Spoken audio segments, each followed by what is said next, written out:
Get out, poor dirty woman. Sarah Martinez pressed her palm against the cold glass of their apartment window. Rain hammered the streets below. The smell of burnt toast drifted from the kitchen, where she'd forgotten breakfast again.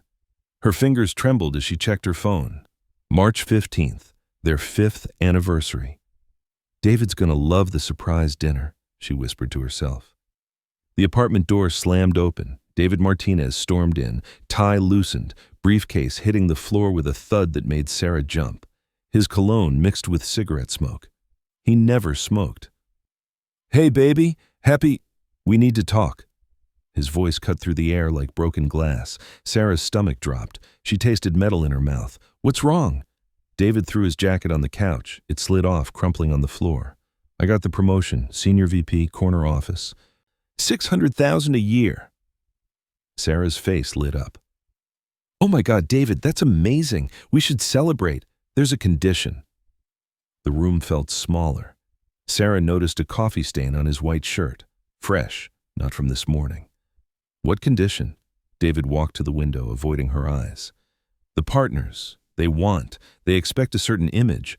Wives who attend galas, who network, who look like they belong in boardrooms." Sarah's hands went cold. The radiator hissed in the corner, but she felt ice spreading through her chest. "I don't understand." "You work at a bookstore, Sarah. You make $12 an hour shelving romance novels. You wear the same 3 dresses to every event. Linda Whitmore's wife is a lawyer. Greg's wife runs a nonprofit that raised $2 million last year." The words landed like fists. Sarah's throat tightened. She smelled the lavender soap she'd used that morning. It felt like a lifetime ago. I can go back to school. It's too late for that." David turned around. His eyes were flat, empty. "I met someone. Her name is Victoria. She's a consultant, Yale graduate. Her father owns half of downtown Chicago."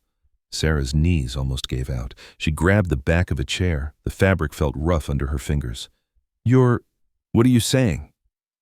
"I'm saying this marriage was a mistake. We were kids. I was a struggling intern and you were there. But I'm different now. I need different things." "It's our anniversary, David." Her voice cracked. Tears burned her eyes. "I made reservations at Giovanni's, the place where you proposed." David laughed. The sound was cruel. "That cheap Italian place where the waiter spilled wine on your dress? Jesus, Sarah, that's exactly what I'm talking about. Victoria wouldn't be caught dead somewhere like that." Sarah's chest heaved. She couldn't breathe right. The room spun. 5 years. 5 years I supported you through law school. I worked 2 jobs so you could study. I ironed your shirts at midnight. I believed in you when nobody else did. And I'm grateful." David's voice was smooth, practiced.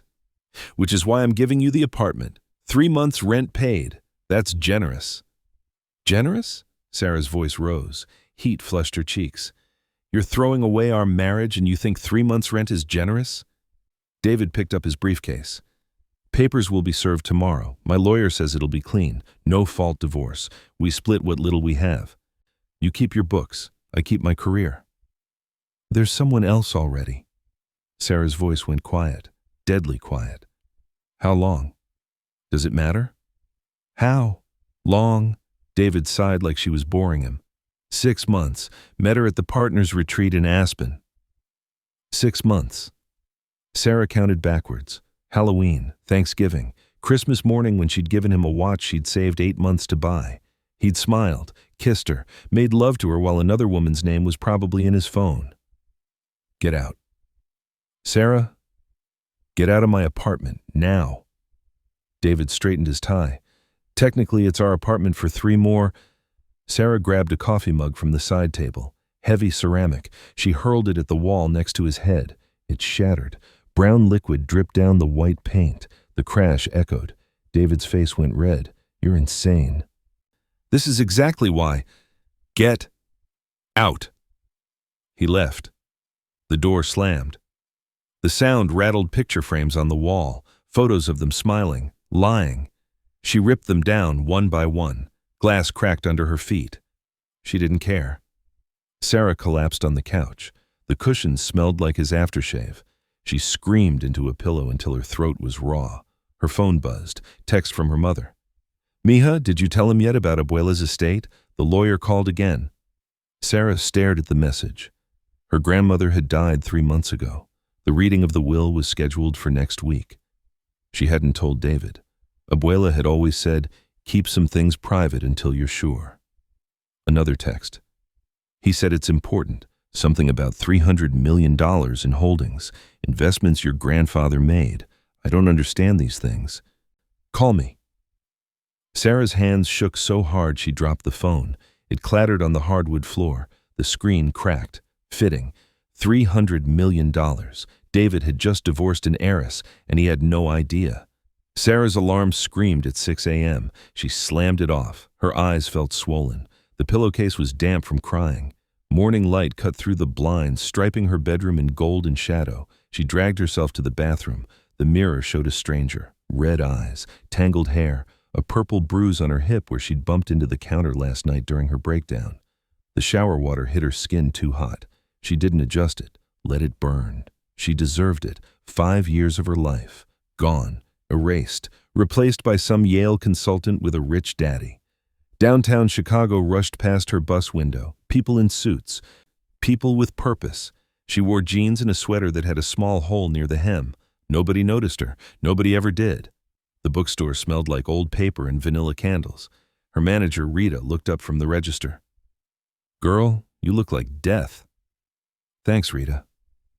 I mean it. What happened? Sarah's throat closed. She shook her head. If she said it out loud, it became real. Rita, 60 years old with gray streaks and kind eyes, walked around the counter. She pulled Sarah into a hug. The older woman smelled like cinnamon gum and drugstore perfume. Man trouble? Sarah nodded against her shoulder. They're all trash, honey. Every last one. Sarah almost laughed. Almost. The morning dragged. She shelved books with trembling hands. Romance novels felt like insults. Happy endings were lies. By noon, her feet ached. The fluorescent lights buzzed overhead, drilling into her skull. Her phone rang. Unknown number. Ms. Martinez, this is Richard Chen from Chen & Associates. I'm the executor of your grandmother's estate. Sarah stepped into the back room. Dust motes floated in the air. The space smelled like cardboard and stale coffee. Hi. Yes. I'm sorry I haven't called back. No apology necessary, but we do need to meet. The will reading is scheduled for tomorrow at 2 p.m. There are significant assets to discuss. My mom mentioned something, but I don't understand. My grandmother lived in a tiny apartment. She clipped coupons. Mr. Chen's voice warmed. Your grandmother was an extraordinary woman. Your grandfather invested wisely in the 1960s. Tech companies, real estate. She never touched it. Said it wasn't hers to spend. It was for you. Her only granddaughter. Sarah's legs felt weak. She sat on a stack of book boxes. Cardboard crinkled beneath her. How much are we talking about? I can't give exact figures over the phone, but Ms. Martinez, your life is about to change dramatically. I'd suggest you bring a lawyer tomorrow. I don't have a lawyer. Then I'll recommend someone. This is important. There will be people who try to take advantage once word gets out. Sarah thought of David, his empty eyes, his new girlfriend with her Yale degree and connected father. Nobody knows about this, except my mother. Good. Let's keep it that way until we've handled everything properly. See you tomorrow at 2 p.m. Our offices are on Michigan Avenue, penthouse suite. The call ended. Sarah sat in the dusty back room, surrounded by boxes of books nobody wanted, and tried to process that her life had just split in two. Before and after. Rita poked her head in. You okay back here? Yeah, just, I need to take tomorrow afternoon off. Hot date? Sarah's laugh came out bitter. Lawyer meeting? Rita's eyebrows rose, but she didn't pry. You got it, honey. The law office occupied the entire top floor of a glass tower. Sarah's reflection stared back at her in the elevator's mirrored walls. She'd worn her best dress, navy blue. The hem was starting to fray, but it was clean, professional. The elevator dinged. Doors opened to a reception area that looked like a museum, white marble, modern art, a receptionist with perfect makeup and a headset that probably cost more than Sarah's monthly rent. Sarah Martinez for Mr. Chen. The receptionist's smile was professional, distant. Of course, right this way. Her heels clicked on marble. Sarah's flat squeaked. The sound made her want to disappear. Mr. Chen's office had floor-to-ceiling windows. Lake Michigan spread out below, gray and choppy under cloudy skies. The man himself was 50-something, Asian, wearing a suit that fit like it was made for him. Probably was. "Ms. Martinez, thank you for coming." He shook her hand. His palm was dry, firm. "Please, sit." Sarah sank into a leather chair. It sighed under her weight. The office smelled like expensive cologne and furniture polish. "I've asked Patricia Mendez to join us. She's one of the best estate attorneys in the city. You'll want her on your side for what comes next." A woman entered, 40, Hispanic, sharp cheekbones and sharper eyes. Her handshake was crushing. "Sarah, good to meet you." They sat. Mr. Chen opened a leather folder. Documents rustled. "Your grandmother, Elena Rodriguez, passed away on December 3rd. She left very specific instructions. Everything goes to you, her only living grandchild." Sarah's mouth went dry. "Everything being?" "Holdings in 12 different companies, real estate across 4 states, stocks, bonds, treasury bills, art collection worth approximately $40 million alone." He slid a paper across the desk. "Total liquid assets, $307 million. The room tilted. Sarah gripped the chair arms. The leather felt slick under her sweaty palms. That can't be real." Patricia leaned forward. "It's very real, and it's going to make you a target. Ex-boyfriends, family members you've never met, charities, scammers, everyone will want a piece." Sarah's mind went to David, his smug face, his new girlfriend, his corner office and $600,000 salary that he'd thought made him somebody. "Can we keep this quiet?" Mr. Chen and Patricia exchanged glances. "For a while," Patricia said. "But eventually it leaks. Always does. You need to be prepared. I'd suggest we set up a trust, create barriers, make it difficult for people to come after you directly." "How long do I have?" "Before what?" "Before people find out." Mr. Chen tapped his pen on the desk. Tick, tick, tick. "If we're careful, maybe a month, 2 if we're lucky. Illinois probate court has public records." 1 month. Sarah had 1 month before David learned he'd thrown away a $300 million lottery ticket. "What do I need to do right now?"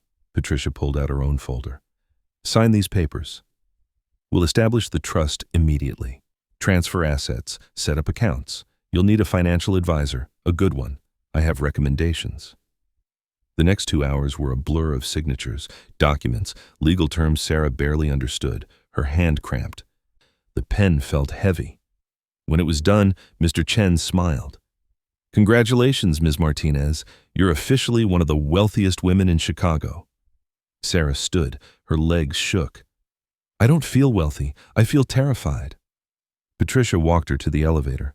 "That's smart. Fear keeps you careful. Here's my card. Cell number's on the back. You call me any time, day or night. Anyone gives you trouble, I'll bury them in paperwork until they beg for mercy." Sarah pocketed the card. "Thank you." "One more thing." Patricia's voice dropped. "Is there anyone in your life right now who might cause problems? Ex-husband? Boyfriend?" Sarah's jaw tightened. "Ex-husband as of 2 days ago." Patricia's eyes narrowed. "He know about the money?" "No." "Good. Keep it that way. Men like that smell blood in the water. They'll come back with lawyers and sob stories. Don't let him." The elevator doors opened. Sarah stepped inside. Her reflection looked shell-shocked, lost. She rode down 50 floors and stepped out into a completely different life. 3 weeks passed. Sarah moved through her days like a ghost. She still worked at the bookstore, still took the bus, still lived in the apartment David had so generously allowed her to keep for 3 months. But everything was different. She'd signed papers transferring ownership to a trust. Patricia's team handled everything: new bank accounts under corporate names, investment portfolios, tax strategies. Sarah's phone buzzed constantly. Financial advisors, wealth managers, people wanting to help her navigate her new fortune. She ignored most of them, followed Patricia's recommendations, trusted no one. At night, she lay in bed and imagined David's face when he found out. The thought kept her warm when grief tried to drown her. Rita noticed the change. "You seem different." "How?" Quieter, sadder, but also, I don't know, stronger? Sarah smiled. It felt strange on her face, like she'd forgotten how. Just processing some things. The divorce papers came. Sarah signed them at the kitchen table with a cheap pen. The ink smudged. She didn't care. Let him have his precious clean divorce. She mailed them back certified, tracked the package. It was delivered to David's new apartment on Friday afternoon. That night, she treated herself to dinner at Giovanni's, the cheap Italian place where he'd proposed. She sat alone at a table for two, ordered the most expensive wine. It still wasn't expensive. The waiter recognized her. "Where's your husband, miss?" "Gone, and I'm better off." She raised her glass to the empty chair across from her. "To new beginnings." The wine tasted like victory. Sarah's phone rang at 7 a.m. on a Saturday. Unknown number. She almost didn't answer. "Hello? Ms. Martinez, this is Janet Kim from Chicago Tribune Business Section." Sarah's blood went cold. "How did you get this number?"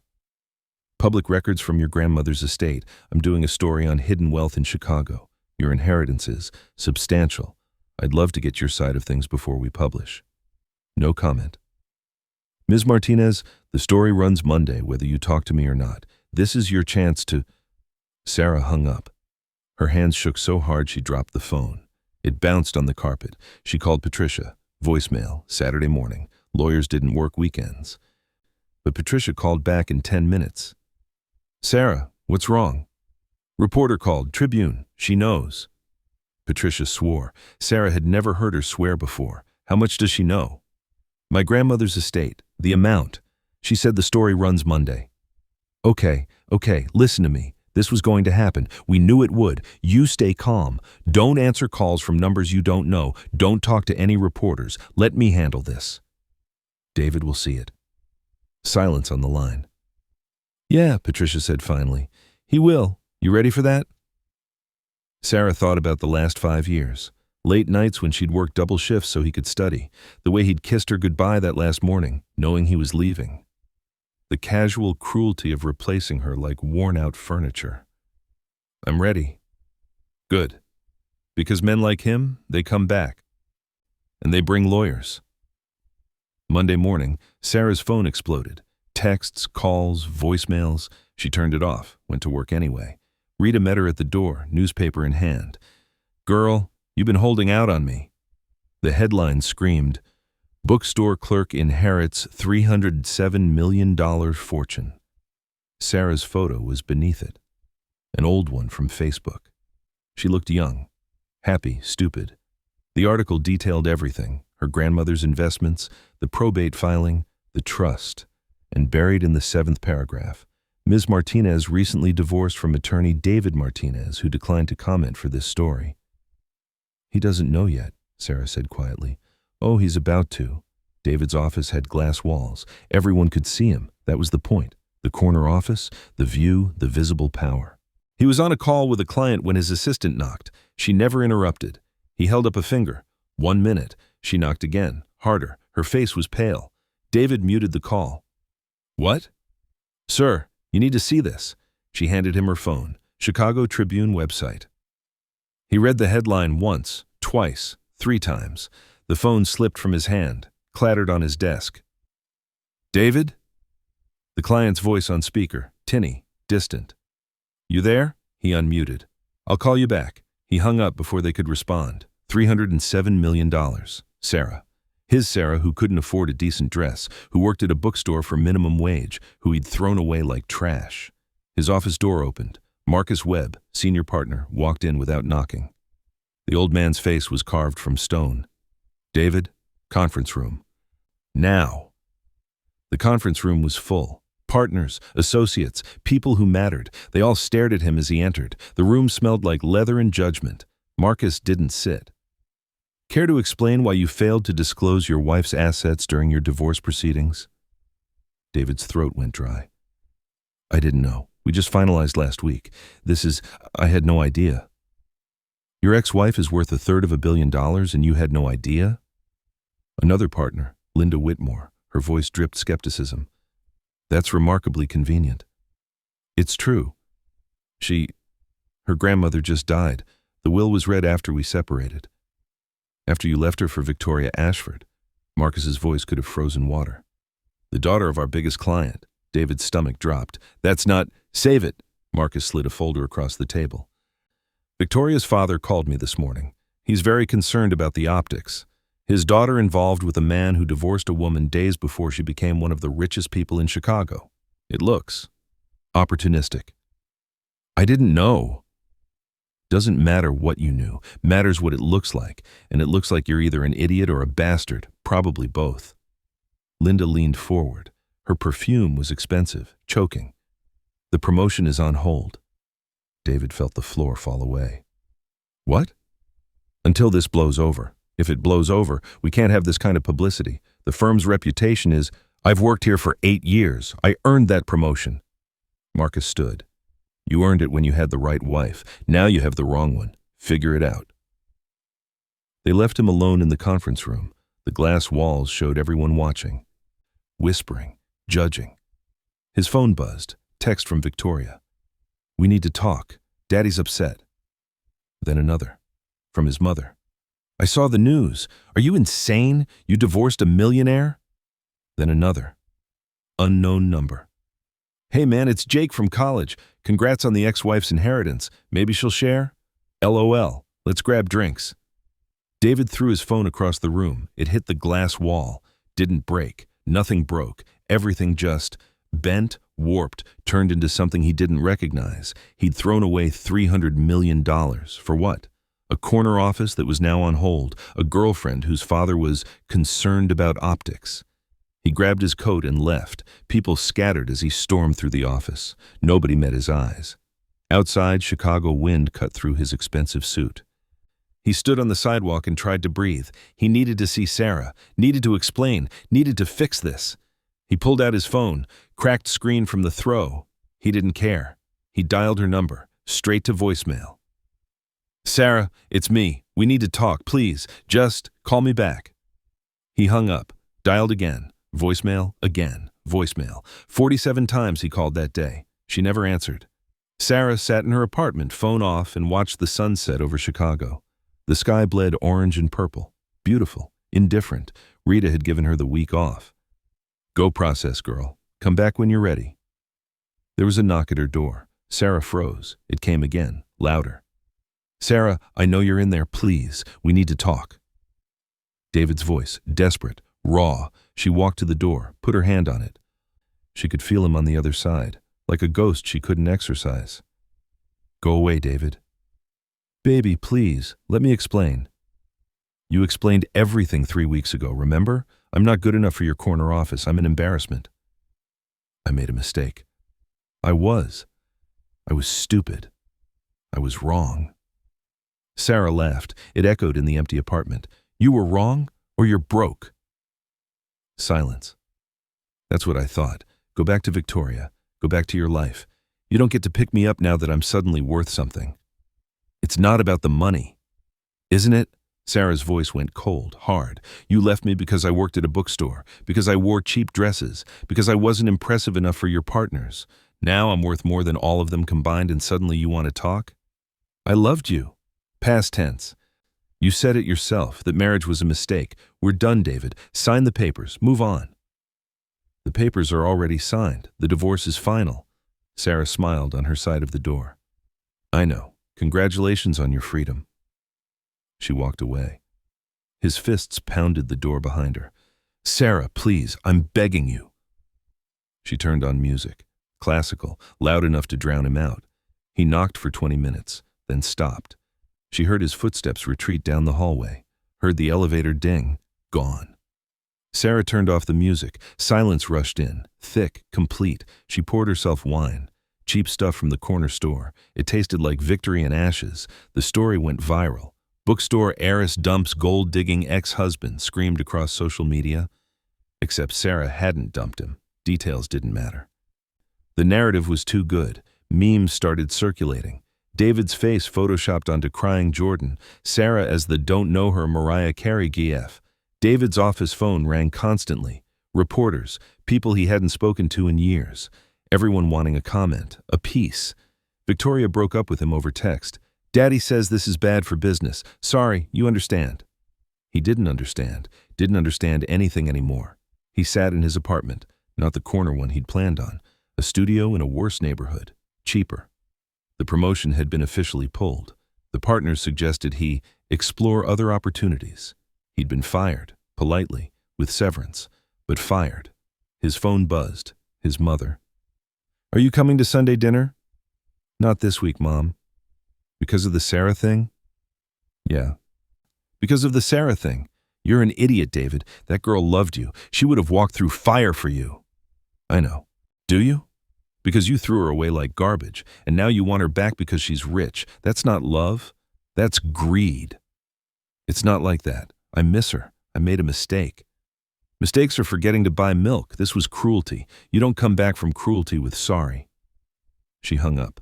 Everyone was hanging up on him lately. David opened his laptop, typed Sarah's name into Google. Pages of results, the Tribune article, follow-ups, think pieces about modern relationships and gold diggers.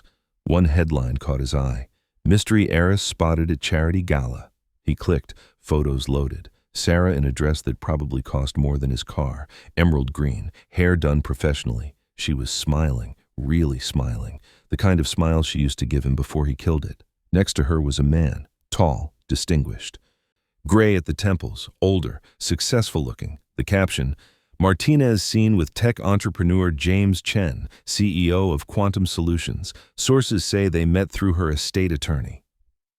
David's vision went red. She'd moved on. Of course she'd moved on. Why wouldn't she? He'd left first, but it burned. God, it burned.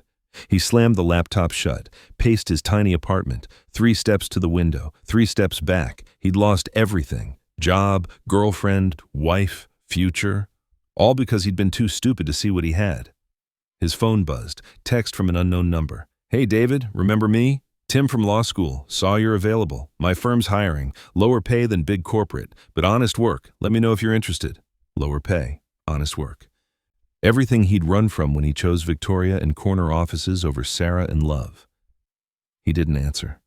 Threw the phone on the couch, stared at the ceiling. The water stain in the corner looked like a face, mocking him. Sarah's life transformed overnight. The apartment felt too small, too full of memories that tasted like copper in her mouth. Patricia helped her find a penthouse, lake view, floor-to-ceiling windows, more space than one person could ever need. You should buy it, Patricia said. Investment property, good location. I'm not ready to own anything yet. Fair enough, lease with option to buy. Sarah signed papers in the building's lobby, marble floors so shiny she could see her reflection. The doorman tipped his hat, called her Ms. Martinez with respect that felt foreign. Moving day was quiet. She didn't have much. Books, clothes, a coffee maker that was more tape than appliance. Rita helped. The older woman huffed upstairs carrying boxes. Girl, you gonna buy some furniture or what? This place is huge. I know. It's weird. Weird? Baby, this is a blessing. Enjoy it. But Sarah didn't feel blessed. She felt hollow, like someone had scooped out her insides and replaced them with money that couldn't fill the space. The charity gala was Patricia's idea. Networking. You need to meet people in your new tax bracket. I don't want to meet people. Too bad. You're going.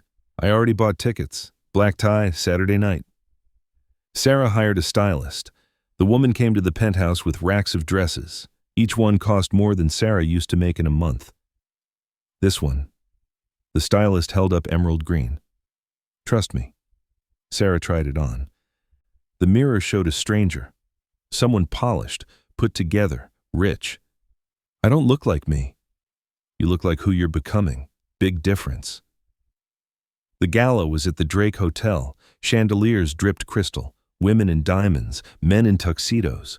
Everyone smelled like money and ambition. Sarah felt sick. Her shoes pinched. The dress was too tight at the ribs. Patricia appeared at her elbow. Breathe. You belong here. I really don't. Fake it. Watch. Patricia grabbed 2 champagne glasses from a passing waiter, handed one to Sarah. To new beginnings and old endings. They clinked glasses. The sound was delicate, pure. A man approached, 50-something, kind eyes, expensive suit worn comfortably. Patricia, good to see you. James, this is Sarah Martinez. Sarah, James Chen. Not related to her estate lawyer, different Chen. He owned tech companies, something about quantum computing. Sarah smiled and nodded and understood maybe half the words. But James was nice, didn't ask about the money, didn't pry, just talked about books. Turned out he loved them too. "What are you reading now?" he asked. "Honestly, nothing. Been too busy." "That's a crime. You should come to my book club. We meet Thursdays." Sarah laughed. "You're a CEO of a tech company and you're in a book club? Best decisions I ever made. Keeps me human." They talked for an hour. About books, Chicago, life. Sarah felt herself relax for the first time in weeks. A photographer snapped their picture. "For the society pages." Sarah didn't think anything of it until Monday when the photos hit gossip sites. David saw the photos at 6 a.m. He'd been up all night anyway, couldn't sleep. The studio apartment had thin walls. His neighbors fought constantly. Sarah looked happy. That's what killed him. She looked genuinely, radiantly happy. And James Chen looked at her like she was worth looking at, not because of the money, because of her. David's chest felt tight, like someone was standing on it. He called her, again. Voicemail. He texted. "I saw the photos. You look beautiful. Can we please talk?" Read receipt showed she'd seen it. No response. He tried again. "Sarah, I know I don't deserve your time, but 5 years has to count for something. Please." Nothing. "I miss you. I miss us. I made the biggest mistake of my life." Nothing. "I'm sorry. I'm so fucking sorry." His phone rang. Unknown number. He answered desperately. "Sarah?" "No." Patricia's voice. Ice cold. "This is Patricia Mendez, Ms. Martinez's attorney." David's heart sank. "I just want to talk to her." "She doesn't want to talk to you. You need to stop calling. Stop texting. Stop showing up at her old apartment." "I love her." "You love her money." "That's not true, isn't it? You didn't love her when she was poor, when she worked at a bookstore, when she needed you most. You threw her away. Now you don't get to pick her back up." "We were married. That has to mean something." "It meant something when you signed the divorce papers. You made your choice. Live with it." "Let me talk to her. One conversation. That's all I ask." "I'm her lawyer, not her keeper. But here's some free advice. Move on." She has. Patricia hung up. David sat in the dark apartment. His phone felt heavy in his hand. He opened Instagram, searched Sarah's name. Her account was private now. Profile picture was a sunset, nothing personal, nothing he could see. He switched to his fake account, the one he'd made years ago to stalk his ex before Sarah. He sent a follow request. It was denied in 30 seconds. She knew. Of course she knew. He threw the phone. It hit the wall. The screen's spiderweb cracked. Perfect. Just perfect. 3 months later, Sarah had settled into her new life, sort of. The penthouse still felt too big, but she'd bought furniture. Actual nice furniture. A couch that didn't sag. A bed that didn't creak. James had become a friend. They had coffee sometimes. Went to book club. Nothing romantic. Just easy. Comfortable. "You should date," Rita said one afternoon. They were having lunch at a cafe that served $15 sandwiches. Sarah still felt guilty ordering them. "I'm not ready." "It's been months." "I was married for 5 years. I need time." Rita stirred her coffee. The spoon clinked against ceramic. "That man destroyed you. Don't let him destroy your future too." "I'm not." "Aren't you? You've got money. Freedom, the whole world, and you're hiding in a penthouse reading books alone." Sarah stared at her sandwich. Fancy bread, imported cheese. It tasted like cardboard. "I don't know how to do this." "Do what?" "Be this person. Rich, successful. Everyone wants something from me now. Old friends I haven't talked to in years. Cousins I barely know. Everyone's got their hand out." "So say no." "It's not that simple." "It exactly is. No is a complete sentence. Practice with me. Rita, can I borrow $1,000? Sarah smiled. "No." "See? Easy. Now mean it." That night, Sarah's mother called. They'd been talking more, weekly calls instead of monthly. "Mija, your cousin Rosa, she needs help with her business. Just a small loan, 20,000. Sarah's jaw tightened. "Mom, I know, but she's family. Family that never called until the Tribune article." Silence on the line. Heavy. Disappointed. You've changed, Sarah. Yeah, I got smart. You got cold. I got careful. There's a difference. Her mother sighed. Your abuela wouldn't want you turning your back on family. Abuela left the money to me, not Rosa. If she'd wanted Rosa to have it, she would have said so. That's harsh. That's honest. I love you, Mom, but I'm not an ATM. She hung up. Her hands shook. Saying no to family felt like swallowing glass. But Patricia had warned her. They'll guilt trip you. Use your love against you. Don't let them. Sarah poured wine, stood at the floor-to-ceiling windows. Chicago glittered below. Beautiful. Cold. Her phone buzzed. Text from James. Book club Thursday. You coming? Maybe. Maybe means no. What's wrong? Family stuff. Want to talk about it? Not really. Fair, but if you change your mind, I'm here. Sarah smiled at the phone. James was good. Kind. Nothing like David. David, she wondered if he thought about her, probably, but not the way she'd wanted him to when they were married. Now he thought about her money, her new life, the one he could have had if he hadn't been so stupid. Good. Let him think about it. Let him choke on it. David's mother was relentless. Sunday dinners became interrogations. When are you getting back out there? Not ready. It's been 4 months. You need to move on. Thanks for the advice, Mom. She passed him potatoes. They were lumpy, undersalted. Nothing tasted right anymore. That's Sarah girl. She's dating someone. David's fork stopped halfway to his mouth. What? That tech man. James Chen. I saw photos. They look happy. They're just friends. His mother gave him a look, the one she'd perfected when he was 12 and lying about homework. They looked pretty friendly in those photos. David pushed food around his plate. His appetite vanished. Good for her. You don't mean that.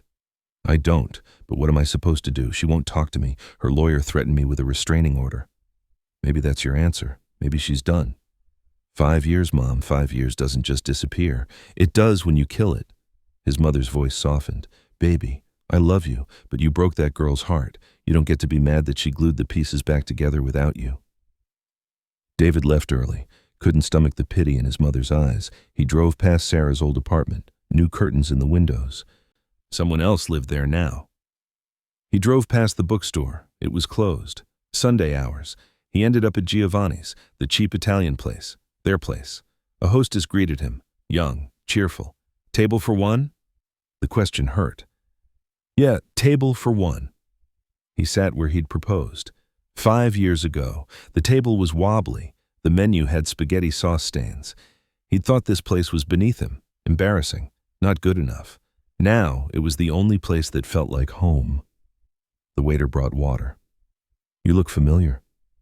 I used to come here with my wife. Used to? Divorced. The waiter's expression shifted, sympathetic. Sorry, man, that's rough. Yeah. The spaghetti's good today. Comfort food. David ordered it. Ate mechanically. The sauce was too sweet. The pasta overcooked. Perfect. 6 months after the divorce, Sarah attended a museum fundraiser. Patricia insisted, you need to be seen. Philanthropy is good PR. Sarah wore red, bold, confident, fake. The museum was full of Chicago's elite, people who'd been rich forever, generational wealth. They looked at her differently. New money. Hadn't earned it, just inherited it.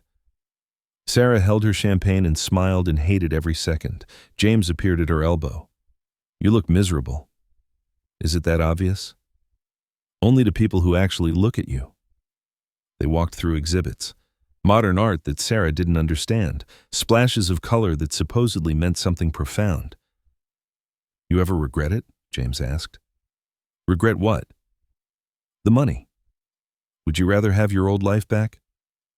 Sarah thought about David, their tiny apartment, late nights eating ramen, his arms around her while they watched movies on a laptop. But then she thought about his empty eyes the day he left, the cruelty, the replacement. No, I don't regret it, but I regret what I lost to get here. Your husband? My illusions. I thought love was enough. Turns out it's not. Not when someone's keeping score. James nodded. My ex-wife left me when my first company failed, took the kids, took everything. I rebuilt, made billions. She came back 3 years later. What did you do? Said no. Best decision I ever made. They stood in front of a painting. Abstract chaos. Lines that went nowhere. Do you think people can change? Sarah asked. Some people. Not most. What about the ones who hurt you? Can they change? James looked at her, really looked. Does it matter? Even if they change, the damage is done. You don't have to forgive someone just because they're sorry. Sarah's eyes burned. She blinked hard. Thank you. For what? Being honest. Always. They left the museum early. James walked her to her car. The valet brought it around. A Tesla. Electric blue. Sarah still wasn't used to it. Dinner sometime? James asked. Actual dinner, not a charity thing. Sarah hesitated. As friends? As whatever you want it to be. She thought about David, how he'd consumed her world, how she'd made herself small to fit in his shadow. As friends, she said firmly. For now. James smiled. I can work with for now. He kissed her cheek, gentle, respectful. Sarah drove home. The penthouse was dark, empty, but it was hers. No one could take it. No one could make her feel small in her own space. She poured wine, stood at the window. Chicago spread out below like spilled diamonds. Her phone buzzed. Unknown number. She almost didn't answer. Hello? Sarah, David's voice, slurred, drunk. I miss you. Her chest tightened. How did you get this number? Don't matter. I need to see you. No. Please, just 5 minutes. I'll explain everything. You explained everything 6 months ago when you chose your career over me. I was wrong. I know, but that doesn't change anything. I love you. Sarah's eyes filled. Damn it, she'd thought she was past this. You love what I became. You didn't love who I was. That's not true, isn't it? You left me when I was poor. Now I'm rich and suddenly you remember my name. It's not about the money. Then what's it about, David? What do you want from me? Silence. She could hear him breathing, ragged, desperate. I want to go back to before, when things were simple. We can't go back. I don't want to go back. That girl you married, she's gone. You killed her. Sarah, don't call me again. I mean it. Move on. I have. She hung up, blocked the number, poured the wine down the sink. She didn't need it, didn't need him. She needed nothing but herself. 1 year after the divorce, Sarah threw a party, a real one, celebrating her new nonprofit, the Sarah Rodriguez Foundation, named for her grandmother. Mission: help women escaping bad relationships, job training, housing, legal support, everything Sarah wished she'd had, everything she could give now. The venue was perfect, rooftop garden, fairy lights, the city glowing below. Rita came, James came, Patricia came, her mother came, but though things were still strained, no David. He wasn't invited. Sarah wore white, not a wedding dress, but close, symbolic, marrying herself, her future. She gave a speech. Her hands shook, but her voice was steady. A year ago, I thought my life was over. Someone I loved threw me away, decided I wasn't good enough, wasn't worth the effort. The crowd was silent, listening. But he did me a favor.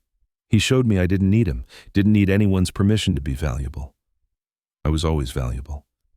I just couldn't see it. Applause, warm, genuine.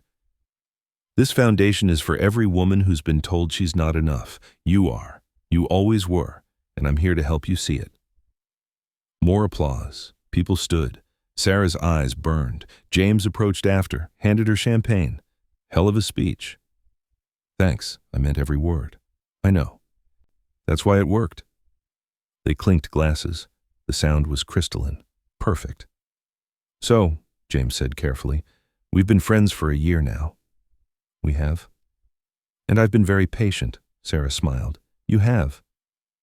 I'd like to take you to dinner, a real date, if you're interested. Sarah looked at him.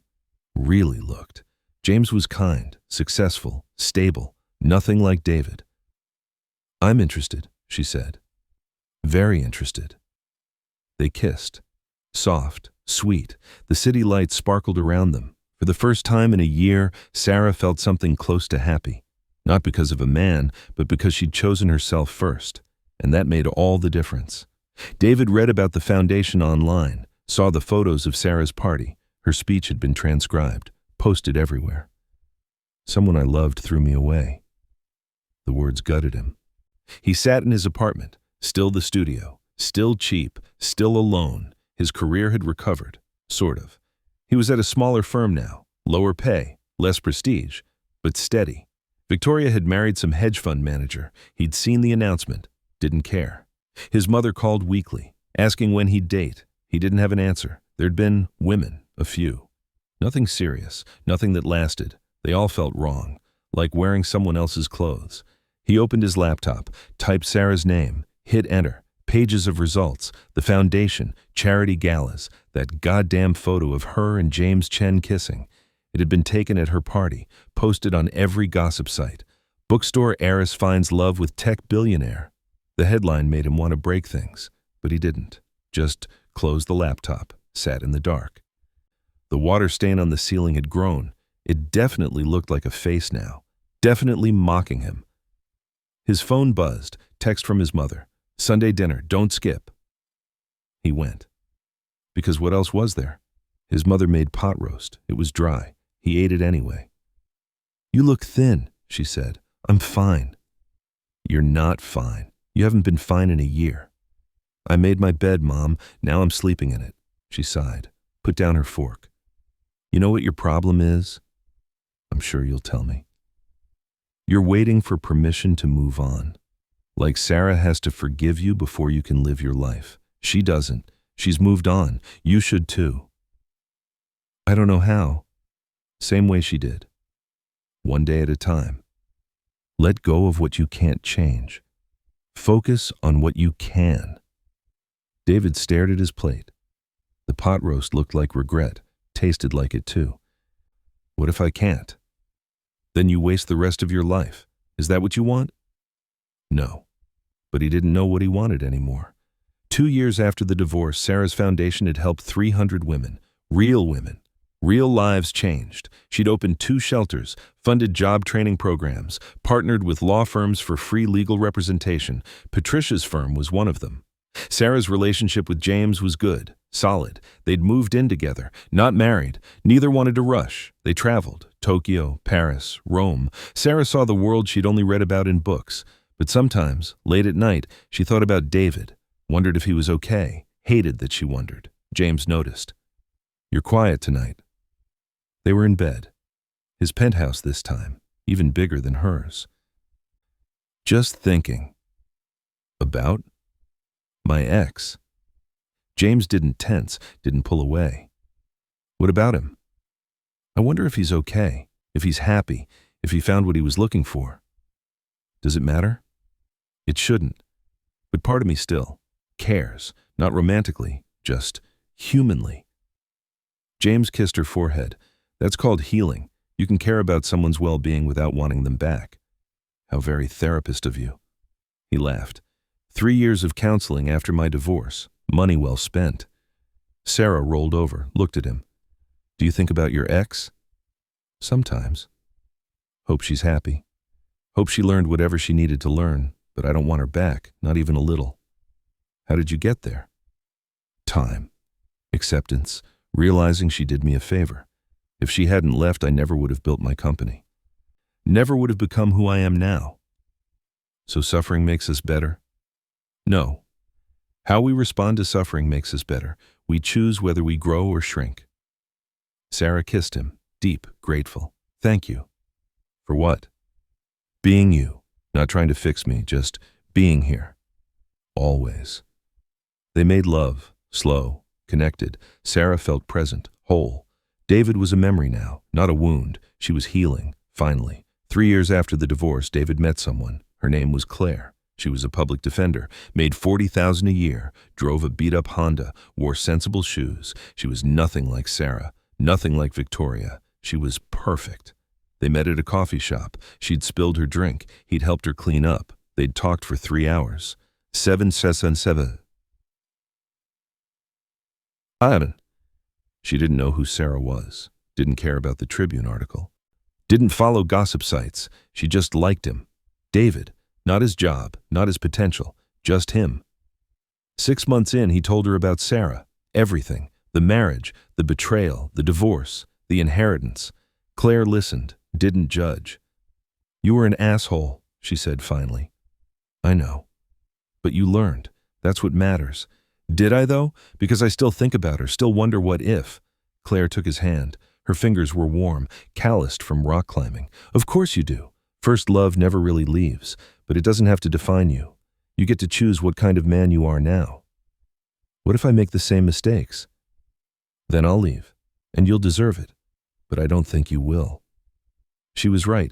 David was different now, humbled, aware. He worked hard, stayed late, but he also came home, made dinner. Asked about Claire's day.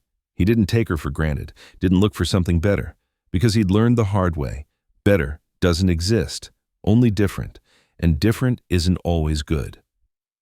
5 years after the divorce, Sarah married James.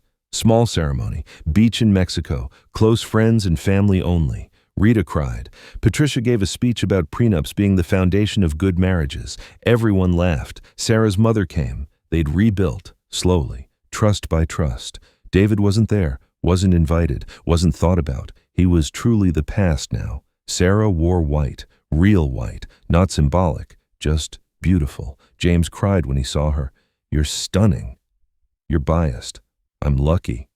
They exchanged vows, simple, honest. Sarah promised to be herself. James promised to love all her versions. They kissed. The ocean roared approval. Waves crashed. Salt air filled Sarah's lungs. She was happy, genuinely, completely. That night, in their honeymoon suite, James handed her a box. "What's this?" "Open it." Inside was a letter. Old, yellowed, her grandmother's handwriting. "Where did you get this?" "Your estate lawyer. He gave it to me before the wedding, said you were supposed to have it today." Sarah unfolded it. Her hands shook.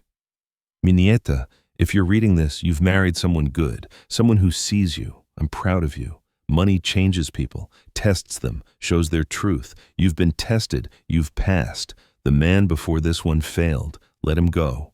He wasn't strong enough to love you through difficulty. This new man is. Treasure him. Treasure yourself. Use the money I left to change lives. That's all I ever wanted. Love always. Abuela." Sarah sobbed.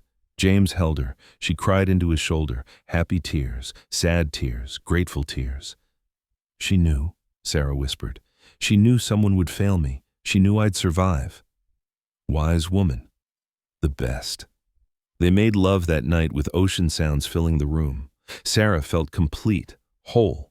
The girl David had thrown away was gone, but the woman who'd risen from those ashes was stronger, and that woman didn't need saving. She'd saved herself.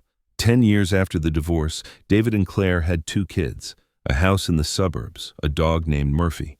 Life was good, simple, small. David practiced family law now, helped people navigate divorces. He was good at it, empathetic, understanding. He knew what it felt like to lose everything, to be the villain in someone else's story. One afternoon, a client came in. Woman in her 30s, leaving her husband. He'd cheated, spent their savings, classic case. "Will I be okay?" she asked, eyes red, hands shaking. David smiled. "Yeah, you will. It'll hurt, for a while. But you'll heal, and you'll find someone better, or you'll find yourself. Both are good." "How do you know?" "Because I was the asshole in my first marriage, and my ex-wife thrived without me, built an amazing life, married someone worthy of her." "Do you regret it?"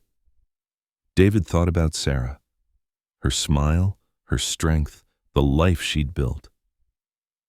"Every day, but I'm grateful too. She deserved better than who I was. I hope I'm better now."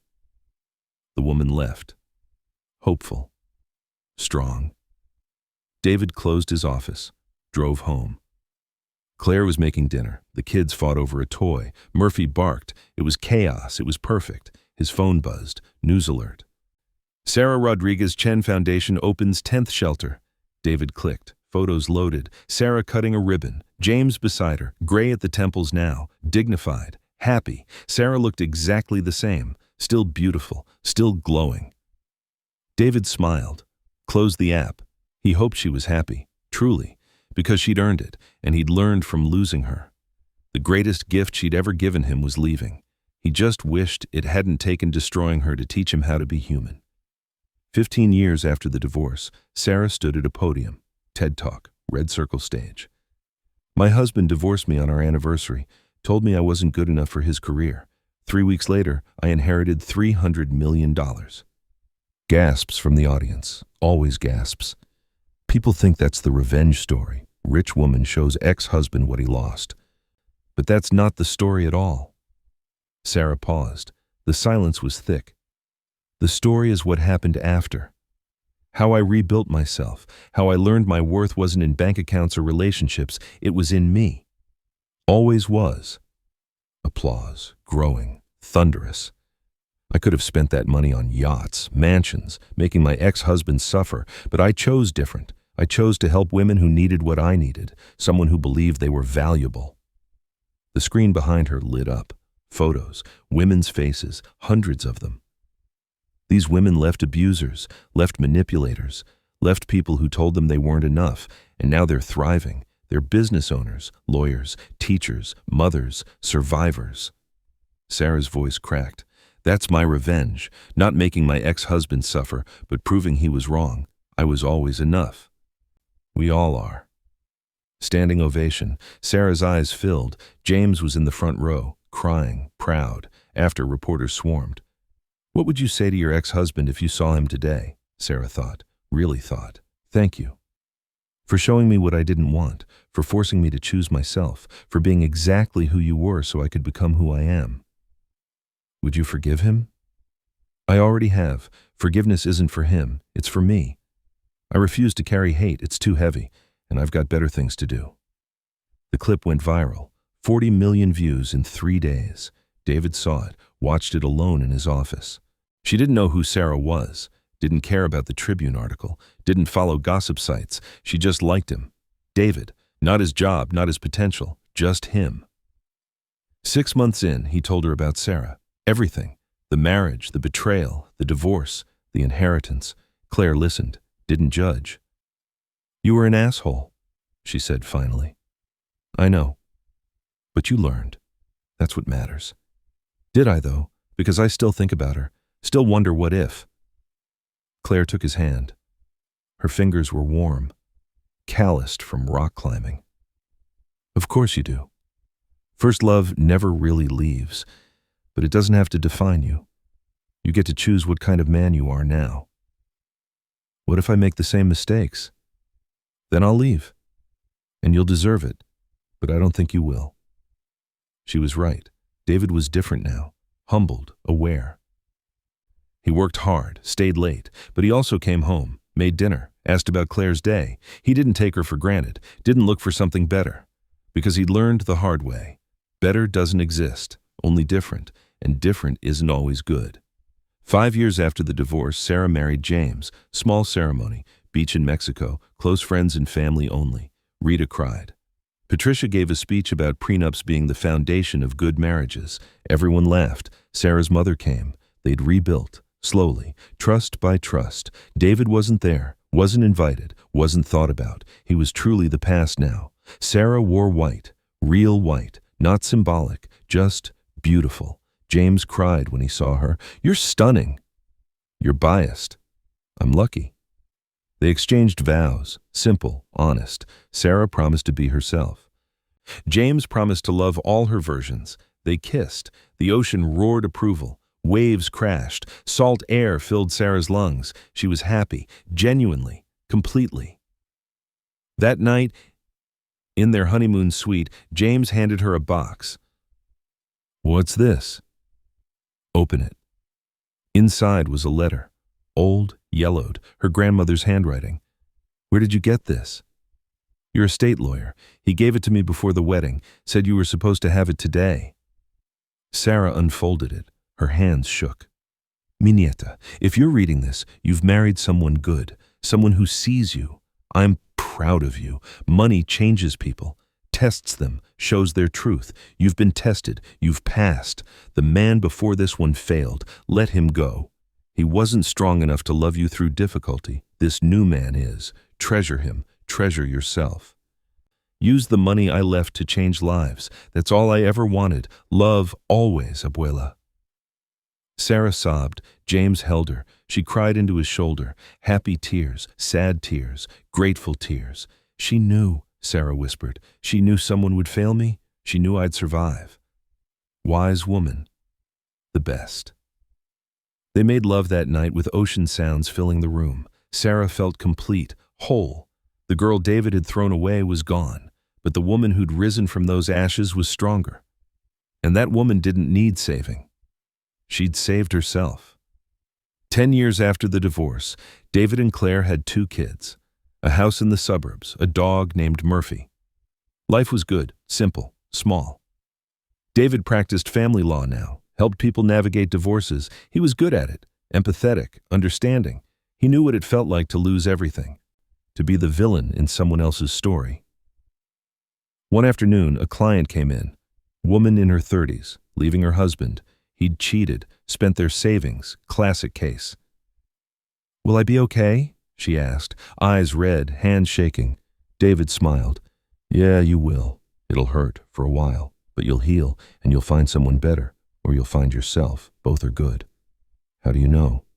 "Because I was the asshole in my first marriage, and my ex-wife thrived without me, built an amazing life, married someone worthy of her." "Do you regret it?" David thought about Sarah, her smile, her strength, the life she'd built. "Every day, but I'm grateful too. She deserved better than who I was. I hope I'm better now." The woman left. Hopeful. Strong. David closed his office, drove home. Claire was making dinner. The kids fought over a toy. Murphy barked. It was chaos. It was perfect. His phone buzzed. News alert. Sarah Rodriguez Chen Foundation opens 10th shelter. David clicked, photos loaded, Sarah cutting a ribbon, James beside her, gray at the temples now, dignified, happy. Sarah looked exactly the same, still beautiful, still glowing. David smiled, closed the app. He hoped she was happy, truly, because she'd earned it, and he'd learned from losing her. The greatest gift she'd ever given him was leaving. He just wished it hadn't taken destroying her to teach him how to be human. 15 years after the divorce, Sarah stood at a podium. TED Talk, red circle stage. "My husband divorced me on our anniversary, told me I wasn't good enough for his career. 3 weeks later, I inherited 300 million. Gasps from the audience, always gasps. People think that's the revenge story. Rich woman shows ex-husband what he lost, but that's not the story at all. Sarah paused. The silence was thick. The story is what happened after. How I rebuilt myself. How I learned my worth wasn't in bank accounts or relationships. It was in me. Always was. Applause, growing, thunderous. I could have spent that money on yachts, mansions, making my ex-husband suffer, but I chose different. I chose to help women who needed what I needed, someone who believed they were valuable. The screen behind her lit up. Photos, women's faces, hundreds of them. These women left abusers, left manipulators, left people who told them they weren't enough, and now they're thriving. They're business owners, lawyers, teachers, mothers, survivors. Sarah's voice cracked. That's my revenge. Not making my ex-husband suffer, but proving he was wrong. I was always enough. We all are. Standing ovation. Sarah's eyes filled. James was in the front row, crying, proud. After, reporters swarmed. What would you say to your ex-husband if you saw him today? Sarah thought, really thought. Thank you. For showing me what I didn't want. For forcing me to choose myself. For being exactly who you were so I could become who I am. Would you forgive him? I already have. Forgiveness isn't for him, it's for me. I refuse to carry hate. It's too heavy, and I've got better things to do. The clip went viral. 40 million views in 3 days. David saw it, watched it alone in his office. He cried. Couldn't help it. She'd forgiven him. Not because he deserved it, but because she was free. And God, he was happy for her. Claire found him later, puffy eyes, red nose. You okay? Yeah, I think I finally am. She held him. Let him feel it, all of it. That night, he wrote Sarah a letter, by hand, old-fashioned. Dear Sarah, I saw your TED Talk. I'm so proud of you, of who you became. Of everything you built, I was the worst husband, the worst partner. I threw away something precious because I was too stupid to see its value. I'm not asking for forgiveness. You already gave it. I'm just saying thank you. Thank you for surviving me. Thank you for becoming extraordinary. Thank you for proving that some people are strong enough to turn pain into purpose. I hope you're happy. You deserve it. With respect and gratitude, David. He mailed it, never expected a response, didn't get one. But 3 weeks later, a package arrived. Inside was a book. Rising, a memoir by Sarah Rodriguez Chen, dedicated to everyone who was told they weren't enough. You are. You always were. David read it cover to cover, sobbed through most of it. She'd told their whole story, honestly, fairly. She didn't villainize him, just told the truth. The truth was damning enough, but she ended with hope, with healing, with her foundation and her family and her life built on ashes. David closed the book, held it to his chest. He'd been part of her origin story, the villain who made the hero rise. He could live with that, because she was flying now, and nothing could bring her down, not even the ghost of who she used to love. 20 years after the divorce, Sarah received a call. Ms. Torque. Rodriguez Chen, this is Grace Hospital. David Martinez listed you as an emergency contact years ago. He's been in an accident.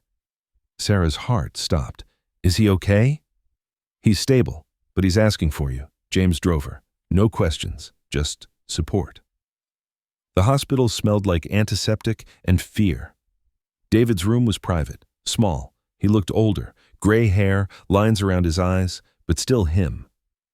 Claire sat beside him, held his hand. She stood when Sarah entered. You must be Sarah. I must be. They shook hands.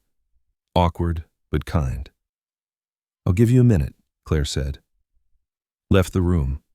Sarah sat, looked at David. Really looked. You came, he whispered, voice rough from intubation. Of course I came. Are you okay? Car accident. Few broken ribs. I'll survive. He smiled weakly. I'm sorry for using you as emergency contact. I should have changed it. I just never did. It's okay. Silence. Comfortable. Strange. I read your book, David said. What did you think? I think I was an asshole. Sarah laughed. Yeah, you were. I'm sorry for everything, for being too stupid to see what I had. I know. I forgave you years ago. Why? Because holding on to anger was killing me, and you weren't worth dying for. David flinched, but nodded. Fair. Besides, you did me a favor. Made me strong. Made me fight, made me choose myself. So, we're good? Sarah thought about it, really thought. We're not good, we're not friends, but we're not enemies either. We're done. And that's okay. David's eyes filled. I'm proud of you, of everything you built. Thank you, I'm proud of you too. Claire seems wonderful. She is. She's what I needed to become better.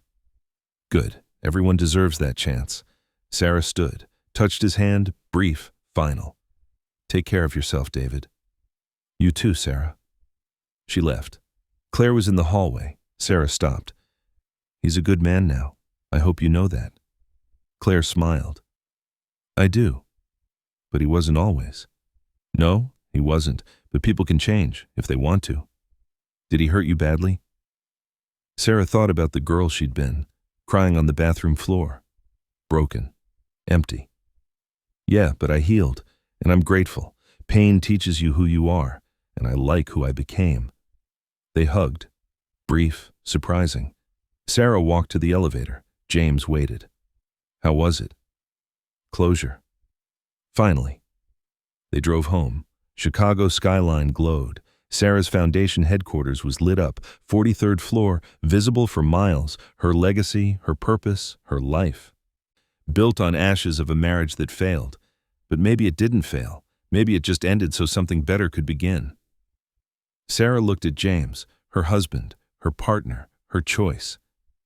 I love you. He smiled. I love you too. And she meant it. Completely, without reservation. because she'd learned the difference between loving someone who made her small and someone who helped her grow. The first kind broke you. The second kind built you. And Sarah Rodriguez Chen was done being broken. She was built. She was strong. She was exactly who she chose to be. And nobody, not even the ghost of her past, could take that away.